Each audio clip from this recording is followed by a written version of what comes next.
Alright guys, isang magandang gabi sa ating lahat. At I hope we're doing fine as of now. So what we're going to talk about is the AI and psychology shaping our business success. So ito yung pag-uusapan natin. Kababalik lang natin ulit sa ating drive and hopefully this will be a more detailed what we call discussion. We will be discussing about the psychology and how it will shape the AI business success. So, without further ado, let's us dive into our discussion.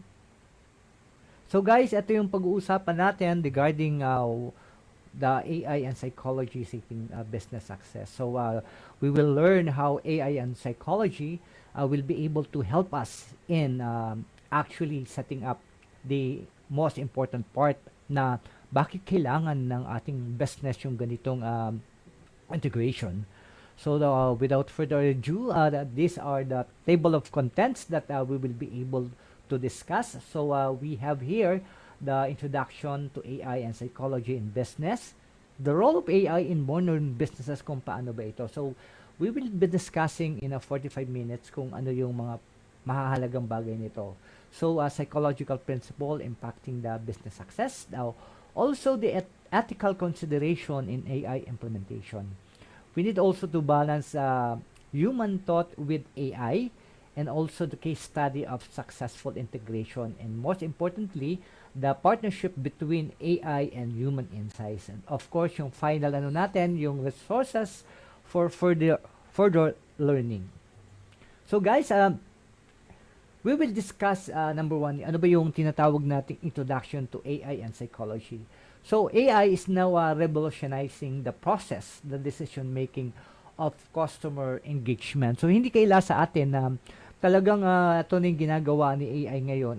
AI now is actually in the process of the implementation, talaga napapakailaman na ni AI yung mga decision making natin at nagbibigay siya ng more concrete suggestion kung ano yung kailangan natin. And hindi nyo ba alam sa different industry, kasama na yung mga tinatawag nating customer engagement. Nakakaroon na tayo ngayon na tinatawag natin how AI will be able to engage with your client as well as satisfaction with your customer engagement, lalong-lalo na sa mga e-commerce platform.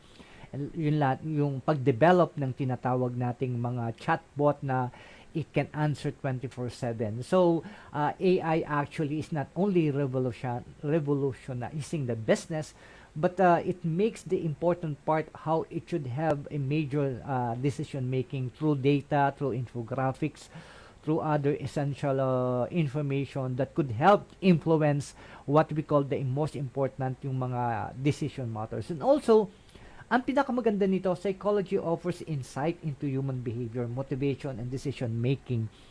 So with the guidance of psychology, you will have the human behavior and motivation. And ano ba yung triggers na ginagawa ni psychology in order for the human predecessor or human acquaintances natin, how it should be influenced. So combining AI with psychology, it creates a powerful synergy for smarter, more human-centered business strategy. So imagine with AI na meron siya mga tinatawag nating information, meron siya tinatawag na other source of what we call demographics and also essential information.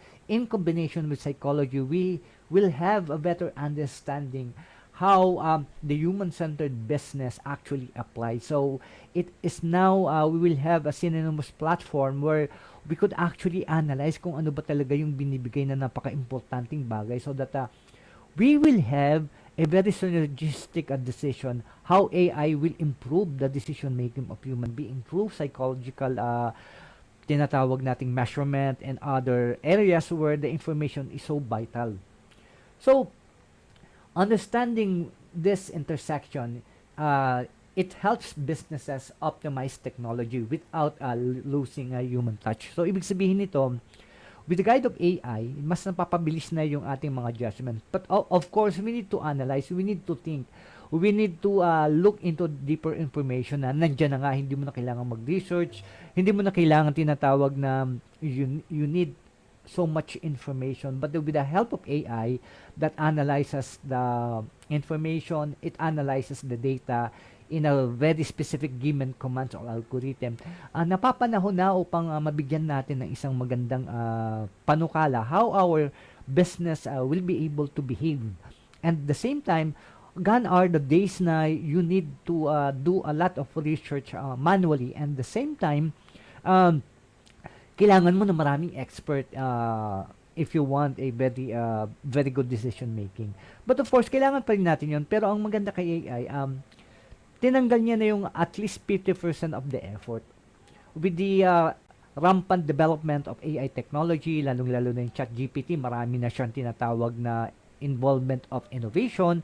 Dati meron lang tayong 3.0, ngayon meron na tayong 4.5 na talaga naman napapabilis yung ating mga tinatawag nating mga research. Of course, kailangan pa nating i-check talaga na meron pa rin namang pagkakamali sa mga information. But if you go manually to Google and other source of information na mga titingnan nyo pa isa-isa, so with the understanding, with the intersection that helps optimize technology, we will be able to have a more synergistic, more powerful information in terms of decision making. So, backup siya ng tinatawag nating data, research, and other infographics, and other very good material that influences the information that needed to be done in a specific area of the problem, and the same time with the augmented help of AI, nagkakaroon na mas magandang assumption of decision making without actually spending so much. And next that we have here is is the role of AI in modern business. So number one, ito talaga yung lagi namin sinasabi, yung mga repetitive tasks, ino-automate na ni AI. So it will increase efficiency and reducing error. Kasi pag manual pa yan, nagkakaroon ng error, but with the intervention of AI, nagkakaroon ng konting errors lang, at ang maganda doon, pwedeng mong ma-track yung tinatawag natin kung ano yung mali, kung ano yung tinatawag nating data na kung saan kayang i-correct. At konting command lang yan kay AI or prompt lang, ma-detect ninyo in terms of information kung saan nagkamali. So nagkaroon kayo ng tallying or tinatawag nating final checking of the information, madali na siya. And also, ang maganda rin kay AI, it analyzes large data sets to uncover trends and customer preferences. With this one, ang maganda dito, nakikita mo na agad yung kailangan ng kliyente mo. At saka the same time, the role of AI in your business is that it will hasten more sophisticated information without worrying so much now where you will get those important information. With the AI that has a vast stream of information, madali mo na siyang makikita, at pwede mo rin siyang tinatawag nating ma-customize. And also the power of personalization in marketing. So ang pinakamaganda dito, it will improve customer experiences kung nandyan yung data at lalagyan mo siya ng human intervention, human psychology such as empathy and caring with the synergistic value na pagsasamahin mo talaga. Napakaganda ng tinatawag nating na the role of psychology and AI in merging with a human intervention or human behavior. So also, ang maganda dito, AI can enhance the predictive analytics for better forecasting and risk management. Gone are the days na pag gumawa ka ng isang business plan, ang hirap mong i-predict ng forecast ng isang behavior ng business mo kung ito ba ay mag-fail because limited lang yung information na kailangan mo. But with the sinasabi nating integration of AI, ang pinakamaganda dito, you can now forecast in advance kung ano yung mga pwedeng mangyari. Competition level, sino yung magdo-dominate ng market, pagdating sa mga research, sino yung mag-ano. So you have now an specific inquiry where you will be able to analyze the data sheets, the information, kung ano ba yung forecasting na kailangan mo. For example, 2026, ano ba yung pwedeng maging dominant effect doon sa tinatawag nating mga role-playing or yung tinatawag na mga industry na it can dominate. Ano ba yung tinatawag nating pwedeng maging trending na towards sa 2026 or ngayon 2025. So AI can be able to analyze kung ano yung mga pwedeng mga dominant trends with information. When I say information, back up by information, back up by tinatawag nating logical research na you can actually develop those things at infographics. So nagkakaroon tayo ka ng basis. And ang pinakamaganda pa din nito, it enables the chatbot saka yung tinatawag nating 24/7 customer service. Sa mga developer ng mga chatbot ngayon na tinatawag nating kay MediChat, pwede ka mag-customize ng tinatawag na real customer experience. Nagagawa na ngayon yan with the prevalent of what we call integration or pwede mo na siyang ma-pre-program kung paano sasagutin yung mga tanong ng mga kliyente mo or frequently asked question. So those are the things na napakaganda with the role of AI in a modern business, and of course incorporating with your psychological principles that you will be able to understand more deeply kung ano yung dapat na kailangan mong i-point out regarding with your business. Lalo ngayon, napakabilis na ng business natin. Bear in mind na pwedeng magbago yung AI in the next years to come na marami pang mga innovation. So, napakabilis ng transition ng innovation ngayon sa yung acquiring of at what we call sophisticated data. At the same time, yung tinatawag nating integration of software, napakabilis na ngayon because AI is now doing that in a sense of fast pace. Hindi ka na kailangan ng masyadong tinatawag nating expertise.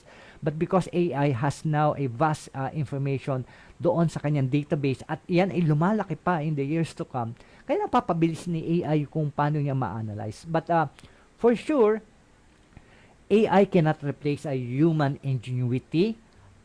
AI cannot also replace our creativity. So, ang mangyayari nito, AI will be your sidekick. So, mamaya pag-usapan natin kung ano pa yung mga importance ni AI. Siguro may mga magtatanong siguro na kung saan na ang nangyayari is bakit ba baka mawalan ako ng trabaho just in case na yung tinatawag nating yung pag naging sophisticated na si AI at saka yun.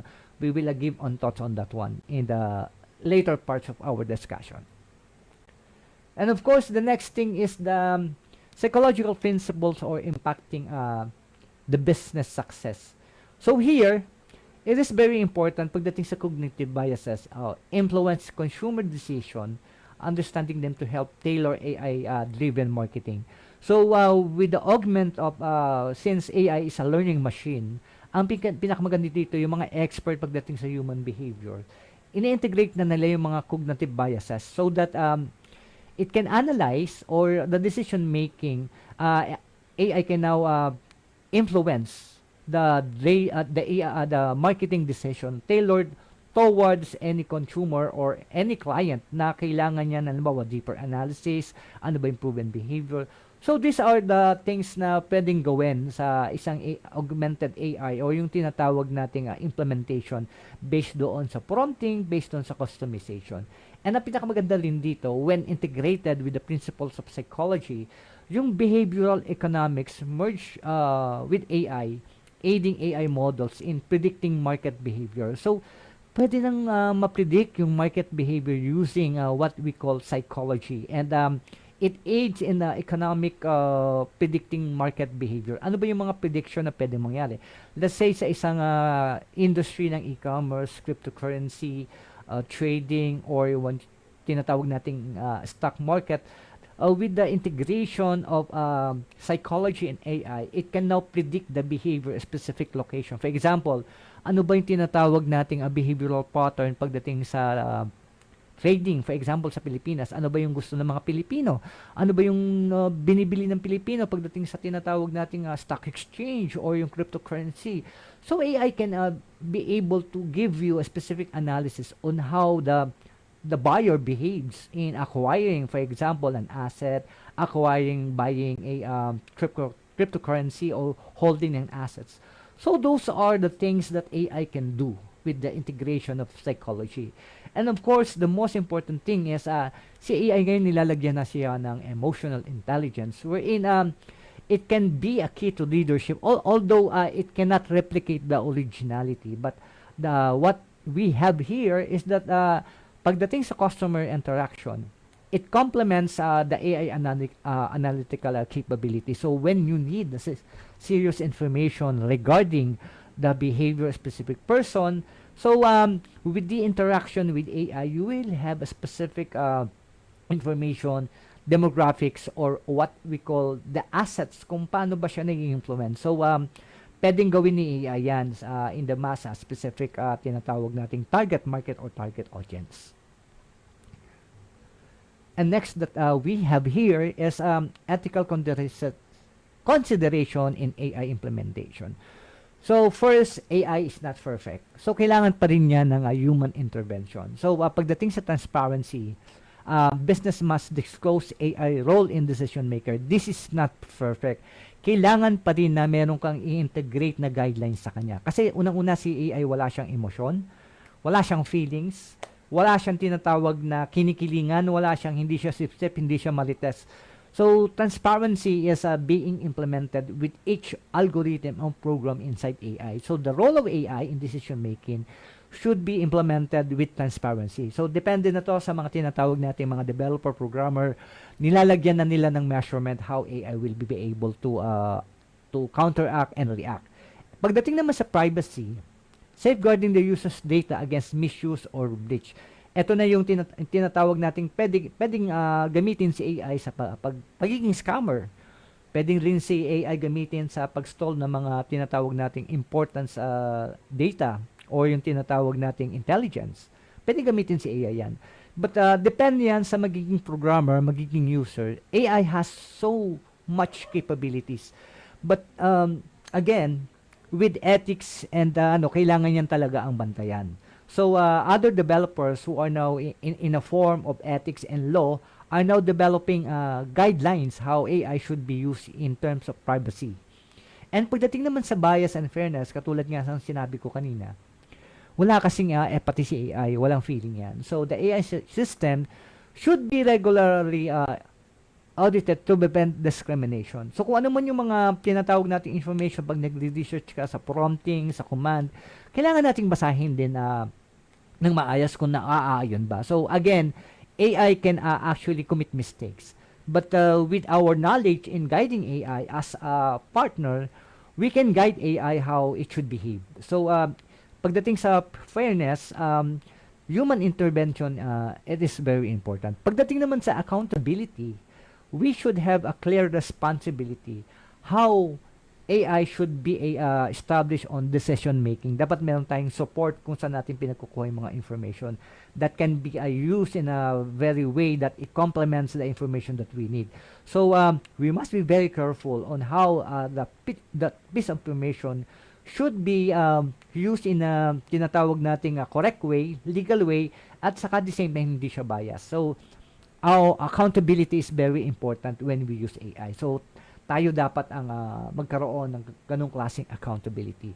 And of course, we need a human oversight. So, we must ensure AI augments rather than replace a human judgment. Ito na yung sinasabi ko kanina na si AI pwede siyang magbigay ng isang napakahalagang piece of information or advice. But again, it needs validity or human oversight kasi rather than it replaces human judgment, what we should do, it will be aligned on our ethical practices or yung tinatawag nating mga bylaws. So tayo ang tayo magko-correct nun.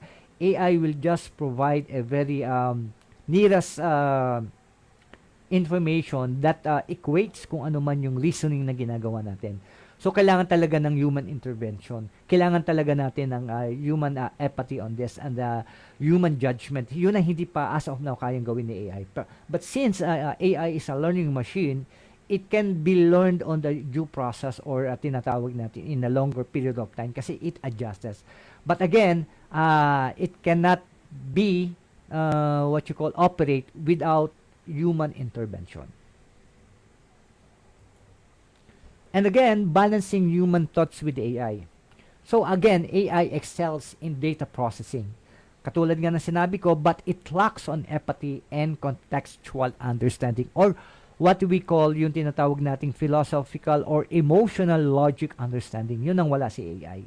So AI can excel in what you call computation, data analysis of mathematical problems, so yung tinatawag natin mga algorithms na kailangan natin. Ang bilis ni AI dyan. Para siyang modern mathematician or solver of a different complex problem. Kaya ni AI yan. But it needs a human guidance. Also, AI needs a human intuition and ethical reasoning. Fill the gap that AI cannot address. For example, yung mga love life, hindi kaya ni AI yan. Yung mga tinatawag natin mga major decision that involves human reasoning, it involves emotional judgment. Hindi pa kaya ni AI. So far, si AI pwede lang siya magbigay ng tinatawag nating mga insights, but with a personal feeling, hindi kaya ni AI yan. So it needs a human intuition. So doon na papasok yung tinatawag nating philosophical or psychological reasoning that fills the gap between emotional understanding. So kailangan yon. And also combining AI speed with human creativity. Creativity drives innovation. Yung hindi kaya ng human, tinatawag natin mapabilis yung process. Yun naman ang tinatawag natin kaya ni AI. One example is yung chatbot, yung sasagot ka sa mga maraming inquiry. Mapapagod ka yan kahit maglagay tayo ng tinatawag na customer support. Hindi naman kayang sagutin yan ng customer support in terms of 24/7. Kailangan may mga shifting yan. So one example is that si AI, hindi napapagod yan. I-program mo lang yung mga frequently asked question, magbigay lang ng mga recommendation, mate-trace mo na ngayon 24/7 kung sino yung mga active, kung sino yung mga dapat i-reply, sino yung mga importanteng mga client mo. So, bigyan mo lang ng instruction si chatbot o yung AI na program nyo, it will create a tinatawag nating segmentation at na malalaman mo doon kung ano yung mga dapat mong i-follow up. So, kung hindi mo na kailangan magsweldo ng maraming tinatawag nating manpower, pwede ka na lang talaga ng isang virtual assistant that will be able to monitor all those things. And then, at the end of the day, mabilis yun na tinatawag natin yung mga objectives na natatapos agad. So, that's how combining AI with the human speed, human intervention with speed, yung tinatawag nating drives innovation pagdating sa tinatawag nating forecasting and exact integration. Yan ang kayang-kayang na AI. So encouraging collaboration between AI tools and human teams. So it will foster more better problem solving. So collaboration based on the information, based on the data, based on the research, based on the augmented goal na kailangan yung gawin, and also the whole process of at the end of the day, mga top priorities, nagkakaroon tayo na mas mabilis na agenda where what will be prioritized, and especially sa mga budgeting, especially sa mga tinatawag natin kung ano yung mga dapat tapusin with collaboration with AI, with the present of specific and corrected information, napapabilis niya. So the problem solving is a better agenda. So again, ang pinakamaganda dito, training employees to work alongside. So it will build more trust if you're going to work with AI rather than your own coworker. Kasi alam natin na pag may coworker, alam nyo naman yan, may mga inggitan, may mga tinatawag tayong palakasan, may mga sipsipan. But if AI is there, may iwasan yun because sabi ko nga, walang feeling si AI, wala siyang pakialam kung magmaritas siya no whatsoever. Or yung tinatawag natin na kahit makipagsipsipan yan, pero si AI, nakatrain siya during the day or during a month, depende sa pag-program sa kanya ng AI prompt or engineering, what we call programming, talagang ina-accomplish ni AI yan. So, yung employee mo need to adapt on those changes kasi matatak mo kung hindi ginagawa ng employee mo yun. So, again, this is very good in order for the company or for the business owner to what we call track the mistakes and then minimize the errors that are during that time pwedeng mabigyan ng tinatawag nating importansya what should be done at the end of the day. And of course, the next thing that we should also, yung mga case study of successful integration. Sa retail, ginagamit na yung AI-powered recommendation paired with human insights to increase sales and customer. Katulad ni Lazada, katulad ni Shopee, meron na tong mga tinatawag nating AI recommendation. Meron na sila mga software and what we call integration pagdating sa kanilang implementation, how the customer works. So, alimbawa, pumunta ka kay Lazada, meron na siyang tinatawag na AI-powered psychological integration na naiintindihan yung consumer's behavior. So, with this insight, napapabilis na yung tinatawag nating sales and customer satisfaction. Napipinpoint na nila kung anong kailangan ng isang kliyente na pagdating sa ordering, meron na agad suggestion. So, hindi mo na kailangan na tanungin pa si client kung ano yung tinatawag niyang, ano yung gusto ko. But based on the behavioral buying power or decision making kung ano yung pinipili na kliyente, nagkakaroon si AI ng tinatawag nating logical judgment at baka ito yung pwede niyang bilhin. So, pwedeng i-recommend. So, napapabilis ngayon yung tinatawag natin na customer satisfaction. And of course, what we have also tinatawag din sa healthcare. Sa ibang bansa, meron na tayong tinatawag na AI-assisted diagnostic. So, hindi mo na kailangan pumunta sa doktor for tinatawag nating to know your diagnostic. Si AI, meron ng mga checklist kung ano yung kailangan mo. So, ang gagawin niya, checklist niya lang yun, ibibigay sa doktor, and then, magkakaroon ng judgment yung doctor ngayon based on doon sa checklist na binigay sa iyo. Napapabilis na ngayon yung tinatawag nating we call checking. Sa Pilipinas pa lang medyo ano pa tayo dito, hindi pa na ganun ka tinatawag na advance. But hopefully papunta na rin tayo dyan. Pagdating naman sa finance, na-detect ni AI yung mga fraud patterns o yung tinatawag nating analysis or yung mga regulatory frameworks. Katulad sa mga tinatawag nating mga what we call mga finances at saka yung tinatawag nating mga investment, yung tinatawag nating mga kumukuha ng mga premium plans, napipredict ni AI kung meron tinatawag tayong pattern of what we call scam, fraud o pagnanakaw.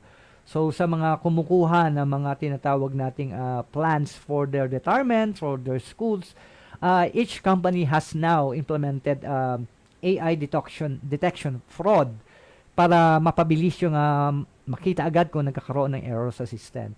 Sa banking, ganun din, nagkakaroon na rin ng tinatawag nating AI detection fraud, pero hopefully sana maging transparent din yung banko pagdating sa acquiring na tinatawag nating software. Minsan kasi, sad to say, medyo ano pa rin tayo dito eh.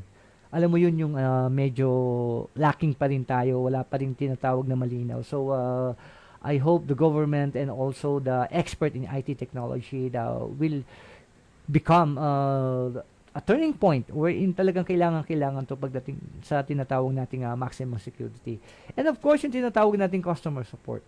Chatbot now, it handles human resolved emotional concerns. Kung dati sa mga call center, maraming mga call center, pero eventually with the AI development, yun ang masakit doon.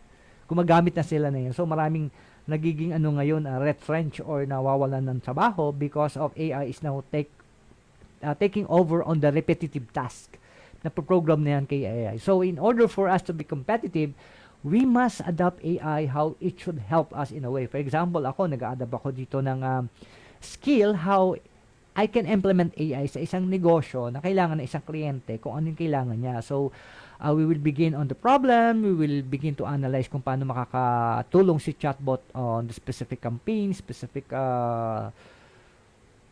what we call process doon sa kanyang negosyo. So, those are the things that we're doing. And these are another set of skills that we need to adapt. So, kailangan yun.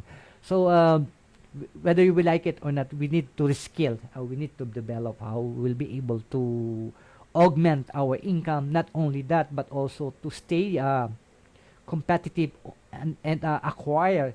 Hindi na wala sa edad yan eh. Nasa mindsetting mo yan if you want to have a new skill.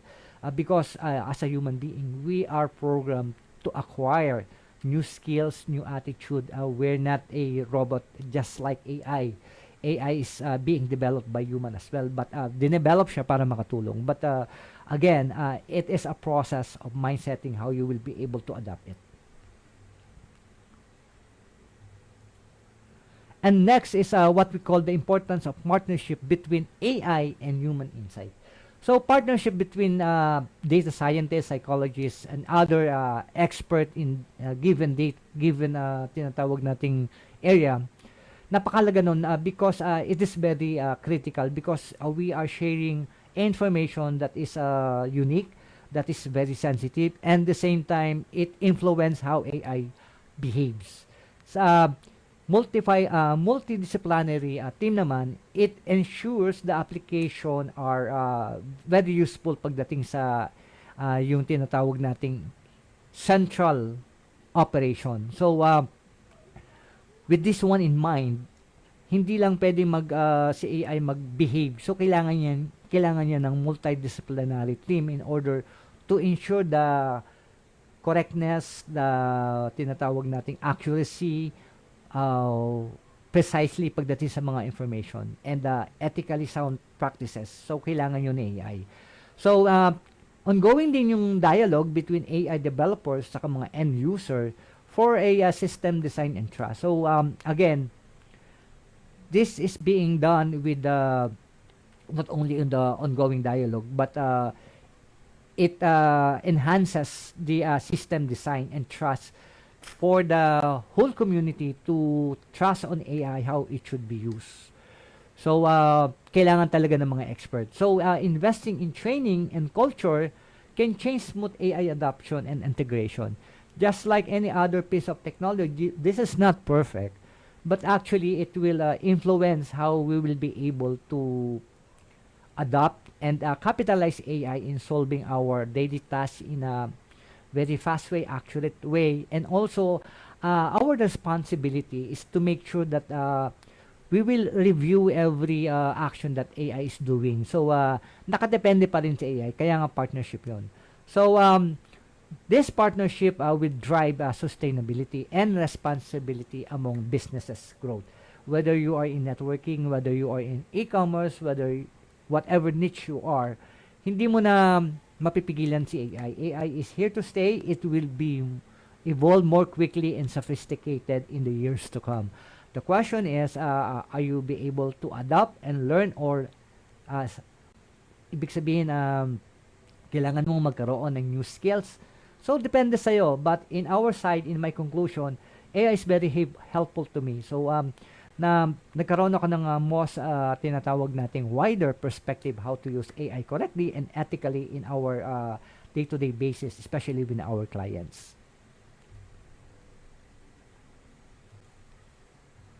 Oh. Oh, sorry. Ako bumalik. Teka lang guys, bumalik eh. Ano ba yan? Anyway. Oh. Yun.